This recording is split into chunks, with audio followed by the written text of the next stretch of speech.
This is the subject of history in social science.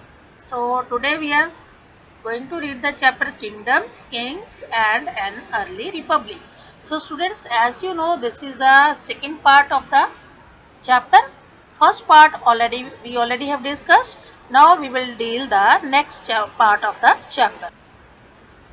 So next topic is a closer look. In this closer look we will read about Magda. See, this is the very important Janpad. This was very important empire in the Indian history. So Magda क्या था? Magda became the most important Mahajanpada about 200 years ago. ये 2000 साल पहले की है. पहले अपने 5000 years के पहले पढ़ा, फिर हमने 2500 years के पहले का पढ़ा. Now student we are going to study about the time period of 200 years ago. तो ये क्या था? Important Mahajanapada. What was Magda? Magda was the important Mahajanapada. तो इसके बारे में हम डिटेल में रीड करेंगे कि महाजनपदा कहाँ पे है.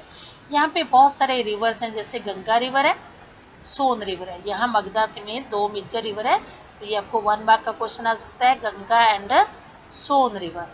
ये दो रिवर हैं, दैट दो river which flow through the Magadha. तो अब यहाँ पे रिवर्स हैं. These rivers are very important for the Magadha. किस बात के लिए इंपॉर्टेंट है? For the transportation. वहाँ पे बोटिंग कर सकते हैं, एक जगह से दूसरी जगह चीज सप्लाई कर सकते हैं. ठीक है. अब उस सिटी के लिए, उस एरिया के लिए वाटर सप्लाई लोगों को मिल जाती है, पानी अच्छे से मिल जाता है. तीसरा, उनकी जो लैंड है वो फर्टाइल लैंड होती है, क्योंकि जो रिवर्स हैं they used to bring the fertile land, fertile sediments along with them. तो लैंड क्या बन जाती है? रिवर की वजह से फर्टाइल बन जाती है. तीसरा हमारा जो इम्पोर्टेंट है, ये कह सकते हैं कि आसपास के एरियाज में हमारे फॉरेस्ट होंगे. अगर फॉरेस्ट है तो वहाँ पे एलिफेंट्स भी होंगे. नाउ स्टूडेंट गेस कि अगर एलिफेंट्स हैं उसका हमारे राजा को क्या बेनिफिट मिलेगा. एक्चुअली एलिफेंट्स जो फॉरेस्ट में रहते हैं उनको इजीली कैप्चर किया जाता था और उनको ट्रेन किया जाता था for the armies. This is the very important point of Magadha, because उसके आसपास जो फॉरेस्ट एरिया थे वहाँ पे बहुत सारी वाइल्ड लाइफ थी, स्पेशली एनिमल्स थे, and these animals were captured and train for the army.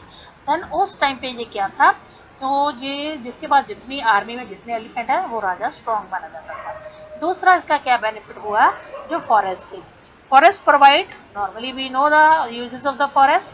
Forest provide us wood for the building houses, cars, chariots, मतलब जो हमारे रथ हैं, जो घोड़ा गाड़ी है, ये सब बनाने के लिए काम आते थे. बैलगाड़ी, कार्स को बोलते हैं, बैलगाड़ी, घोड़ा गाड़ी, और इसके बाद घर बनाने के लिए. और इसके अलावा मगध में सबसे इम्पोर्टेंट रिसोर्स है आयरन ओर. आयरन ओर मतलब जो वहाँ पे लोहा, लोहे की खानें बनाई जाती मिलती थी वहाँ पे, खुदाई में बहुत आयरन का स्टॉक था. तो उससे क्या बनता था, that was used to make the strong tools and weapons. Agriculture के लिए स्ट्रॉन्ग टूल्स, क्लो जैसी और भी बहुत सारी चीज़ें बनाने के लिए, और सबसे इम्पॉर्टेंट वेपन्स बनाने के लिए सब कुछ वहाँ पे अवेलेबल था. सो नेचुरली स्टूडेंट, इतने हमारे पास अगर रिसोर्सेज है मगधा में, तो you can guess that Magadha was a very strong empire. Okay. तो वहाँ पे मगधा में दो उनके इम्पॉर्टेंट, जो सबसे ज़्यादा इम्पॉर्टेंट रूलर्स थे, पावरफुल रूलर्स थे, वो कौन कौन से हैं? मगधा के दो पावरफुल रूलर्स हैं.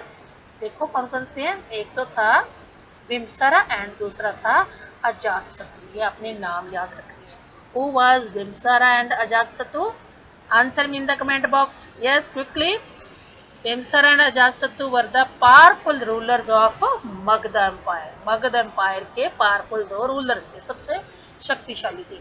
क्यों थे? क्योंकि उन्होंने छोटे जनपदास को जीत लिया था, बड़ी आसानी से जीत लिया था. They use all possible means to conquer the janapadas. तो उसके बाद महापद्मनंदा एक और इम्पोर्टेंट रूलर था, Mahapadmananda. Who was Mahapadmananda? Another important ruler of Magadha. तो उसने अब क्या किया था, उसका जो हमने हिस्ट्री में देखना है, दैट इज उसकी जो अचीवमेंट है, उसने और कौन कौन से एरियाज को विन किया. Let's see here.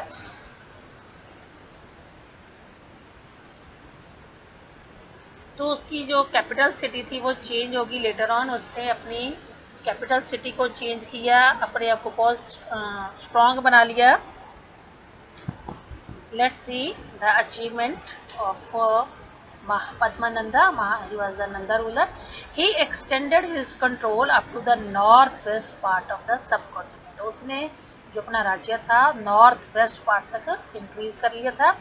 राजागढ़िया जो आजकल का प्रेजेंट राजगढ़ है, इन द बिहार सिटी में है। उस टाइम पे it was the capital city of Magadh. बहुत सालों तक ये मगध की कैपिटल सिटी रही। तो इसके प्रेजेंट एरिया में ये जो राजा था महापद्मनंदा, इसने अपना रूल बहुत देर तक किया। तो students, overall you can write 4 names of the powerful rulers. ये 4 नेम कौन से हैं? Once more I am going to repeat this. First is see the cursor, Bimbisara, Ajatashatru, third one is Mahapadmananda, and fourth one you can write it's other जो capital city है that is Rajgir. तो यहाँ पे इन rulers ने अपने रूल किए, और ये 3 रूलर्स बहुत इंपॉर्टेंट हमारी हिस्ट्री में, और इनके नेम अपने एज अ 1 मार्क क्वेश्चन और 2 मार्क क्वेश्चन लर्न करने हैं। Okay, now see the next topic. The next topic is closure look. See the closure look. In this closer look we will read about the Vajji. Okay, पहले हमने closure look में कौन सा chapter पढ़ा, कौन सा टॉपिक पढ़ा? मगध का। मगध के बाद हम पढ़ेंगे वज्जी। वज्जी क्या था? जैसे मगध इंपॉर्टेंट किंगडम थी, वज्जी भी इसकी कैपिटल थी। Vajji with its capital Vaishali, ये बिहार में था। तो इसकी भी बहुत इंपॉर्टेंस थी। वज्जी जो था एम्पायर था, इसकी इतनी बड़ी कैपिटल वैशाली कैपिटल थी, और ये यहाँ पे बहुत डिफरेंट तरह की गवर्नमेंट अपनाई गई थी। जैसे पहले टाइम में हमने 2 तरह के राजा पढ़ लिए, एक तो यज्ञ करके बने थे, दूसरे के ऊपर अटैक करके, तो उनको आर्मी रखनी पड़ी थी। तीसरा, स्टूडेंट्स मैं आपको समरी बता रही हूँ साथ साथ में, तो तीसरा ऐसा टाइम आया जब लोगों ने खुद अपनी गवर्नमेंट धीरे धीरे चूज करनी शुरू कर दी। तो उसमें होते थे गन होते थे, या होते थे संघ होते थे। ठीक है, ये पहले वाली गवर्नमेंट थोड़ी सी डिफरेंट है। ये गन और संघ, ये गवर्नमेंट कहाँ पे पाई गई थी? गन और sangha were found in Vajji empire, Vajji Vaishali Bihar में। ओके, तो ये इसका मीनिंग देखते हैं। इन गन और संघ 2 नेम है इसको, या गन बोलते थे या संघ बोलते थे। देयर वर नॉट वन, एक राजा नहीं होता था। There were many rulers. Okay, some time even when 1000 of man rule together, ऐसा टाइम भी था जब एक साथ 100 राजा भी थे। Okay? तो इनको राजा नहीं बोलते थे, इनको ऑल द टाइम क्या बोलते थे? गन बोलते थे, गनर्स। दीज राजा जो ये गनर्स थे, राजास थे, दे परफॉर्म्ड रिचुअल टुगेदर। ये एक साथ अपनी रिचुअल्स परफॉर्म करते थे, ये सबसे इम्पोर्टेंट है। फॉर एग्जांपल, एक गन की बात करते हैं बिहार में, वैशाली में। तो जैसे एक गन में 100 राजा हैं, तो उन्होंने एक सेक्रीफाइस, यज्ञ परफॉर्म करना है, रिचुअल परफॉर्म करनी है, तो उसमें वो सारे एक साथ मिले, एक असेंबली, एक सभा बुलाएंगे जिसमें डिसाइड करेंगे what had to be done and how it should be done. कैसे करना है, क्या करना है, ये सारा काम डिस्कशन डिबेट्स के थ्रू करती थी। फॉर एग्जांपल, अगर उन्होंने किसी राज्य के ऊपर दूसरे के ऊपर हमला करना है, अटैक करना है, क्या जहाँ किसी एनिमी ने उनके ऊपर अटैक कर दिया, तो इसमें वो क्या करेंगे? एक साथ डिस्कशंस करेंगे। ओके, कि उसको कैसे, उस थ्रेट को, उस चैलेंज को कैसे एक्सेप्ट करना है। तो वहाँ पे जो असेंबलीज होती थी, असेंबली में कौन प्रोहिबिटेड था? Who was not allowed to participate in the assemblies? तो ऑब्वियसली इसमें जो दास होंगे, लोअर कास्ट के पीपल हैं, जो जिनको अनटचेबल बोला था, तो वो तो बिल्कुल अलाउड नहीं थे। उसके अलावा विमेन, दासाज ऑलरेडी हमने डिस्कस कर लिया, विमेन एंड कमकाराज। कमकारा कौन थे? जिनके पास अपनी लैंड नहीं थी, they were denied to join these assemblies. ऐसी असेंबली जिसमें डिस्कशन होती थी, उनमें विमेन, दासा, कमकाराज अलाउ नहीं होते थे। Yes students, are you ready for the answer? Who were not allowed to participate in the assemblies in the Vajji? Vajji में कौन अलाउ नहीं था? So answer me in the comment box quickly. Students, how much you are going to answer me in the comment box, so I will judge that you the people are alert and aware during the lecture. Okay, तो next देखते हैं, इसमें और भी थे हमारे कुछ राजा थे, जैसे हमारे बुद्धा, महात्मा बुद्ध और महावीर जैन, जिनके बारे में हमने पहले पढ़ा हुआ है। वो भी गण और संघ से ही बिलोंग करते थे। जो उनका राज्य था गण और संघ का ही राज्य था।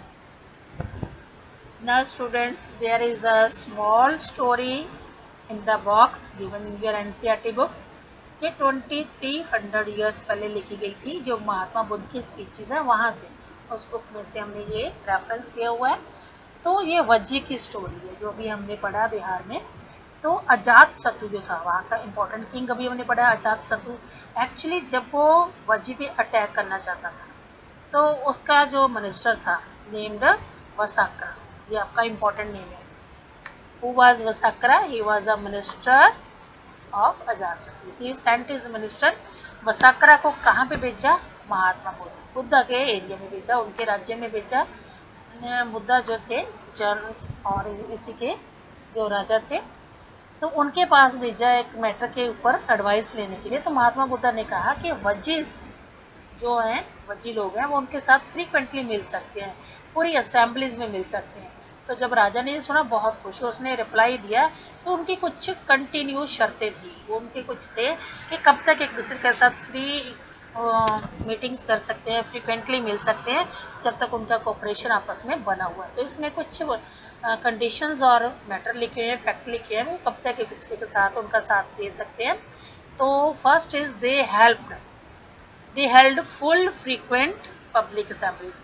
वो जब मिले तो उन्होंने आपस में जो एग्रीमेंट किया उसके अकॉर्डिंग वो काफ़ी सालों तक, लंबे टाइम तक आपस में बहुत सारी असेंबलीज मीटिंग्स करते रहे और एक दूसरे के साथ मिलके काम भी किया उन्होंने। They acted together also. Okay, then they respected, supported and listen to elders. जो एक दूसरे के कंट्री के रूल्स थे, ठीक है, दोनों रूलर्स के, वो एक दूसरे के रूल को फॉलो करते हुए एक दूसरे को रिस्पेक्ट देते, वहाँ के जो एल्डर्स थे उनकी बात सुनते, उनको सपोर्ट भी करते थे। और सबसे इम्पॉर्टेंट थिंग क्या है, Vajji women were not held by force और कैप्चर।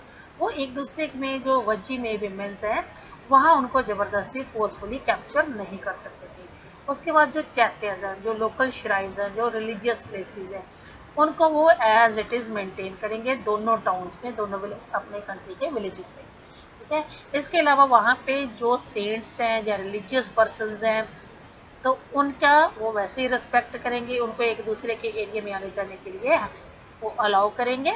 तो वो कंट्री छोड़ भी सकते हैं, दूसरी कंट्री में रह भी सकते हैं। तो ये थी कंडीशंस जो वसाक्रा जो मिनिस्टर था वज्जी का, वो वहाँ पे लेके गए। तो this was the chapter related to this. Now देखते हैं हम स्टूडेंट्स कि हमारे राजा में और कौन सी चेंजेस आई। जो पावरफुल जो किंग्स हमने पढ़े हैं 2500 ईयर्स पहले के, बगदा और वज्जी। अब हम देखते हैं कि नेक्स्ट इसके बाद टाइम पीरियड कैसा आया। 1500 साल पहले, नियर अबाउट 15 ईयर्स पहले जो राजा बने वो, उसके बाद गण संघ एक दूसरे को उन्होंने कॉन्कर करना शुरू कर लिया, जीतना शुरू कर लिया, लड़ाइयों से जीतना शुरू कर दिया। अब ऐसा टाइम पीरियड आया जब राजा एक दूसरे को जबरदस्ती बैटल में हरा के क्या कर सकते थे, वहाँ के राजा बन सकते थे। तो इसमें क्या था, संघ और गण वहाँ पे उसके बाद जीता। उसके बाद टाइम पीरियड आया गुप्ता पीरियड्स का, इसको हम पढ़ेंगे चैप्टर नंबर 10 में। अभी हम देखते हैं एक और नया टॉपिक जो हमारे इस चैप्टर में बहुत इंपॉर्टेंट टॉपिक है कि राजा कैसे बनते। So this is an other box given in the NCERT chapter, that is elsewhere. इसके अलावा मतलब अभी तो हमने इंडिया के रूलर्स के बारे में पढ़ा, 2500 ईयर्स पहले कैसे रूलर थे। Now we are going to have a glimpse over a Greece Athens, जो यूरोपियन पार्ट्स में है, यूरोप के एरियाज में है ग्रीस, और यूनान जिसको बोलते हैं। यूनान में एथेंस सिटी बहुत इंपॉर्टेंट है। अगर आपने कभी मैप में इसको देखा होगा तो 2500 ईयर्स पहले वहाँ पे, जहाँ पे हम मानते हैं कि बहुत ज़्यादा ये सिविलाइज्ड एरिया है ग्रीक सिटी, तो वहाँ पे 2500 ईयर्स पहले कैसे वो अपना रूल सेट करते थे, लोग कैसे गवर्नमेंट बनाते थे, उनके राजा कैसे थे। एक्चुअली वहाँ पे जो सिस्टम था, हायरार्की सिस्टम नहीं था। हायरार्की मतलब जैसे फादर, फिर उसका सन, फिर उसका सन, आगे उसका सन राजा बनता है, वहाँ पे ऐसा नहीं था। वहाँ पे डेमोक्रेसी थी। मतलब आज से 2500 ईयर पहले ग्रीक में क्या थी? डेमोक्रेसी। डेमोक्रेसी सबको पता है students, this is the rule of people. तो एथेंस में, ग्रीक में 2500 ईयर्स पहले क्या था? डेमोक्रेसी थी। और ये डेमोक्रेसी कितनी देर तक चली? नियर अबाउट 200 ईयर तक सक्सेसफुल इस डेमोक्रेसी ने काम किया। ओके, ये डेमोक्रेसी चली। इस डेमोक्रेसी में जो लोग थे अपनी गवर्नमेंट को कैसे सिलेक्ट करते थे, कैसे इलेक्ट करते थे, थोड़ा इसके बारे में हम डिटेल में पढ़ते हैं। तो आपको पहले मैं एक 1 मार्क क्वेश्चन दे दूं। Which type of government was found in Greece and Athens before 2500 years? आज से 2500 ईयर पहले ग्रीक में कैसी गवर्नमेंट थी? Yes, answer is democracy. Okay, then see the features of that type of democracy. इस democracy को चूज कौन करता है? जैसे हमें पता है democracy means the government of people. इसको लोग चूज करते हैं। अब सारे लोग चूज करेंगे इसको? No, only all free man. पहले तो देखेंगे फ्री मैन कौन कौन से, जो भी बिल्कुल फ्री हैं, आज़ाद हैं, मतलब जो किसी का दास नहीं है, स्लेव नहीं है, कोई बड़ा क्रिमिनल नहीं है। ओके, किसी ने किसी का बहुत बड़ा कर्जा नहीं देना। तो इसके अलावा जो फ्री मैन है वो सारे, उनकी एज क्या थी उस टाइम पे? Age limit 30 years. आजकल की एज लिमिट आपको पता है 18 ईयर्स जो वोट करती हैं। उस टाइम पे सारे फ्री मैन जिनकी एज 30 ईयर्स से ज़्यादा है वो क्या थे? They were known as full citizen. वो पूरे सिटीजन थे। वो सिटीजन मिलके क्या करते थे? अपनी गवर्नमेंट चूज करते थे। ओके, अब गवर्नमेंट बन गई, असेंबली बन गई। तो इस असेंबली में पूरे साल में कितनी मीटिंग्स होती थी? They used to meet at least 40 times a year. मतलब एक ईयर में 40 टाइम उनकी मीटिंग्स होती थी। अगर कुछ बड़ा डिसाइड करना है इन्होंने, कोई इंपॉर्टेंट मैटर्स हैं, कोई लॉ बनाना है, तो इन सब के लिए जो असेंबली थी, elected assembly, they used to meet at least 40 times. अगर पूरे साल में 40 टाइम मिलते हैं स्टूडेंट्स, तो इमेजिन करो, कैलकुलेट करो आप कि एक मंथ में कितनी बार मिलते होंगे? नियर अबाउट 2 और 3 और 4 टाइम। ओके, तो ये सारे सिटीजन क्या थे जितने भी। अब इसमें क्या है? All citizen. ये सारे सिटीजन मीटिंग अटेंड करते थे। कौन कौन से सिटीजन थे? ऑल फ्री मैन, जो फुल सिटीजन थे। ठीक है, फुल सिटीजन, फ्री मैन, ये सारे सिटीजन जिन्होंने चूज किए वो मीटिंग अटेंड करते थे। अब देखते हैं अपॉइंटमेंट कैसे होती है। जैसे कोई बड़ा ऑफिसर है या कोई बड़ा राजा का असिस्टेंट है, कोई मिनिस्टर है, जो भी था, उसमें बड़ी पोजीशंस थी, तो वो कैसी होती थी? Appointments were done through the lottery system. मतलब बड़ी बड़ी लॉटरीज डाली जाती थी, एक स्लिप पे नाम लिखे जाते थे। जो विलिंग पर्सन होते थे, जो चाहते थे कि हमें मौका मिले, अपने अपने नेम दे देते थे, और उनमें से लॉटरी के थ्रू वो सिलेक्ट होते थे कि ये ऑफिसर बनेगा, ये जज बनेगा, वगैरह वगैरह, जो भी, मतलब वहाँ पे बड़ी अपॉइंटमेंट से they were done through the lottery system. अब जो सिटीजन थे उनसे क्या बदले में एक्सपेक्ट किया जाता था? जो मतलब गवर्नमेंट थी, राज्य था, स्टेट था, वहाँ पे जो सिटीजन थे ये एक्सपेक्ट किया जाता था ये कंट्री को सर्व करेंगे, जब जरूरत पड़ी इसकी आर्मी और इसकी नेवी में वो अपनी सर्विसेज देंगे, पीछे नहीं हटेंगे। तो ये इसके लिए ये सिटीजन से वो एक्सपेक्ट करते थे, सिटीजन की ड्यूटी थी, फर्ज था उनका। अब सिटीजन कौन नहीं था? Women were not considered the citizen. चाहे वो रिच वुमेन है, चाहे पुअर है, चाहे मिडिल क्लास है, women were not considered the citizen. तो ये इंपॉर्टेंट पॉइंट है स्टूडेंट्स, ये भी 1 मार्क्स में आ सकता है। Who were not considered as the citizen in the Greece and Athens. Athens की डेमोक्रेसी में सिटीजन कौन नहीं था? विमेन। अब और भी देखते हैं, और भी सिटीजन नहीं थे। इसके अलावा फॉरेनर्स, जो दूसरे कंट्री से आए हुए हैं, ट्रेड करने के लिए आए हुए हैं, ठीक है, जो सिर्फ यहाँ ट्रेड करने के लिए आ रहे हैं या कुछ वर्क करने के लिए आके यहाँ रह रहे हैं, मर्चेंट्स हैं, क्राफ्ट पर्सन्स हैं, उनको भी सिटीजन के राइट नहीं थे। They didn't have the rights as a citizen. तो कितने पर्सन हो गए अभी हमारे पास जिनको सिटीजन के राइट नहीं मिले? एक तो विमेन होगी, फॉरेनर्स हो गए, foreigner craft person and traders. अब इसके अलावा बिसाइड्स दिस, बहुत इंपॉर्टेंट क्वेश्चन है, इग्नोर नहीं करना है इसको। Besides this there were thousand of slaves in Athens.